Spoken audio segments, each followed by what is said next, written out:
I'm great, thank you. I'm great. Just seeing the trailer for the 100 season 6 finally. Yes, yes, that is crazy that it's just dropped. I mean, I don't know if we can quickly talk about it, but I mean, it's teasing like the sanctum and just how bonkers everything seems on this new planet. What do you think?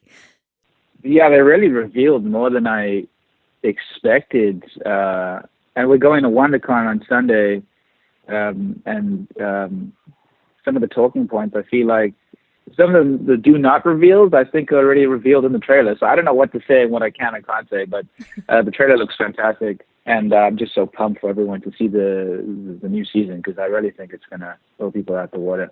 Definitely. And I mean, it just, the colours as well. It just, for some reason, it kind of reminds me a little bit of like Alice in Wonderland. There's just such vibrant colours, isn't there?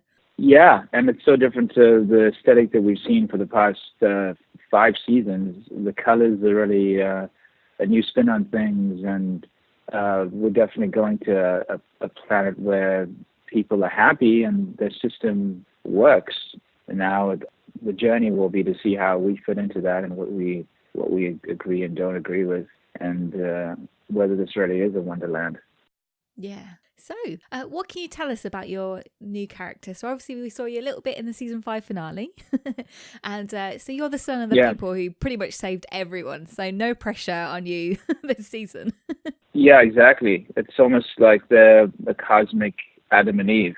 They discovered this new Garden of Eden, perhaps, and I'm their son now leading my heroes forward with the memory of my parents on my shoulders because I've decided to go to this new planet and leave the the comfort of the happy life I've had with my parents in space.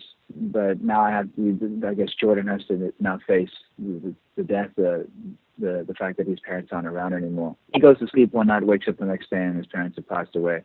Yeah. And I guess that's something he'll be dealing with the entire season, because when any of us have confronted death, those of us who've unfortunately had to confront that, I've found it doesn't quite hit you right away. It sinks in slowly, and then there's little moments along the way where it hits you, and then it retracts and hits you really hard again. But yeah, I mean, Jordan is from a place of perfection and happiness, has decided to go to risk everything. And as humans, I guess it's part of humanity is you want to make mistakes and you want to explore and go through different journeys. You don't just want to live in a perfect paradise the whole time, because then that takes the joy out of it takes the beauty out of being human, is the imperfections and the emotions the ups and downs that you go through. It makes everything, it gives things perspective. Anyway, I don't know if I'm even answering your question. What is Jordan in this? Who is he, basically? I mean, I guess Yeah. he's the son of Monty and Harper, who've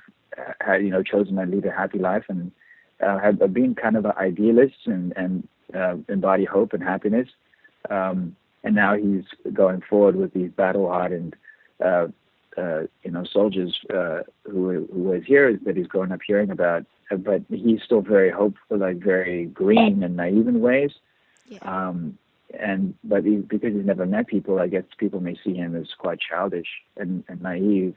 But I also believe that Jordan is very smart and is prepared for a long time to go down to the ground and to be competent.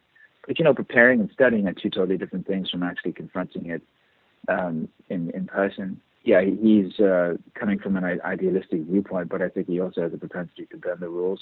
And he needs to find his own voice in the universe, maybe not the world, but he's in a new galaxy, I guess. But yeah, it's going to be interesting to see how he challenges his heroes, and they challenge him back, because if in season 1 arrived as these young teenagers, and now they're coming from a completely different perspective, and they have carry a lot of baggage with them. Whereas now Jordan is this fresh-faced, hopeful person who has not seen a lot of the things they have, but he also brings a part of who they were several seasons ago. And is he the fool or is he the genius? Because he's a bit quirky and maybe seen as naive, but sometimes I think the fool can be the most sensible one. Definitely. Yeah. And I think that's part of his frustration, being this new kid in the group, and knowing things but not being treated that way. We'll find out in the season, how that journey will play out with him and the rest of the ensemble. Yeah, I mean, we just got to talk about that season 5 finale because it was just so emotional. What was it like filming that, your introductory scene? Because when you came on, you were just so sweet. And then you had this horrible bombshell of watching your parents record their last ever recording. Yeah, it was a very heavy day on set, and that was also my first day on set. My first day with the cast. The creator came up to me afterwards. He's like, "Wow, you really knocked it out the park. You went with the number 1 and 2 on the show, and you really held your own." And I was like, "Oh yeah, I guess it's pretty intimidating when you put it that way." But it is you're jumping into an entire history of a show and then trying to fit in, especially with the weight of the fact that we're losing 2 main cast members that have been there for several seasons. Yeah. There was different versions I did of that take because of those scenes, because I obviously wanted to endow the weight of losing my parents. But there was some very emotional takes that I did that I think were very heavy that they caught on camera, but they didn't choose to use those. They used more hopeful and happy takes, because I think he needs to be opposite to what Bellamy and Clark are going through, because I think it's also about them coming to terms with the loss of Monty and Harper. And, Jordan, you will see Jordan confront that further into season 6. He'll have his moments to readdress the moment of his parents, but he is, to introduce the character, I think it was important to show that he is a hopeful and he's a light. They're discovering 2 new suns, and it's almost metaphorical. They land there, and there he is a new galaxy of ideas and hope and things too. So they chose the lighter takes, which I'm glad the director encouraged me to do, because initially my impulse was to play the loss of my parents, but as for storytelling, I think was a much better choice to have him be introduced that way.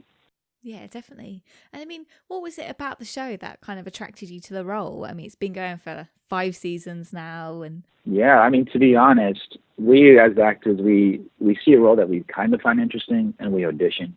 Yeah. And then sometimes you turn it down afterwards, but you're just trying to do good work, and the casting directors know what you can and can't, what you can do. And with the 100, they gave me sort of mock sides. It wasn't what you see now, and I had no idea what my character would be till I read the script. I totally didn't know. He had a fake name, and so I like the show. I love the actors on it. So of course, when the recurring part came up for it, and I was like, of course, yeah, I'd love to audition for it. We tend as actors not to be able to be that picky unless you're kind of an A-lister, and then you get sent scripts and you're paying your rent. I was still working in bars the last several years. I shot The Conjuring, did a movie with Charlize Theron and Chloe Moretz. Right after that, I'm bartending, in like a university bar, and just keeping my job, not getting ahead of myself. I've heard of guys who got a role on The 100, and then they quit their serving job, and then they got killed the next episode. Oh no! So you got to try stay in a place of gratitude and humility. But I was lucky enough; I'm a regular on the show, so I'm not bartending anymore, which is really nice. But what attracted me, this is definitely one of the most interesting roles I've ever been blessed to play, because he really represents humanity. There's all the hope, and he has not met other women. He's not touched the earth, breathed air, tasted food other than green algae. Like, he's not done so many of the things that we take for granted as human beings and our experiences on a planet. So it's thrilling to get to be able to find space to portray that. He's not the lead in the story, so the story is focused on other things, but there's moments where that can be added as a layer to the storyline. But I love the character because he's a grown person. He has a great intellect and comes from the great upbringing, but he is very childish and he's untouched, and so many emotionally, he's just not experienced so many things. So you just have so much room as an actor to explore things. And then there's a lot of space for journey of him. Do I go over to darker tendencies, or do anger or war, and does he stay in a space of love, or how does he respond to these situations surrounded by the battle-hardened soldiers who have so much baggage, so it's a thrilling role to play. Yeah, definitely. And we just had a fan question come in. So we got @SlowburnMac asked, I would love to know who your favourite character interactions are with this season with Jordan. Favorite character interactions? I can't think of a favorite. They're favorites. And there's also some that I really wish I got to play more with. There was some, I can't say, but we had a couple scenes together that I thought were brilliant and beautiful scenes, and then at the last minute we actually had to cut them because we would run out of time. And now that story is not being touched at all, and then the story moves on, so there's no space for that moment to happen. Like me being introduced to a certain character, we had to skip those moments, and I just thought they were such beautiful moments to play, and I just loved the actor, and I was just excited to work with them, but we didn't get to do it. So yeah, some I would have loved to have acted more with, some, but obviously, like, I've really been a fan of the work on that show. I've watched them, and I was really impressed watching them before I came on, so I was really excited to get to work with everybody. But Murphy's Jordan's favorite. Okay. Yeah. So how excited are you for WonderCon? We got the first episode of season 6 premiering there. Yeah, this Sunday. I've never been to a con of that magnitude. So I bought my ticket to LA just so I could go there and meet everybody. And I can't wait to see the audience experience the first episode, because it's a really packed first episode. I mean, yeah, I even remember reading the script being like, holy cow, they're not holding any punches in this episode. Like, that's happening. Yeah.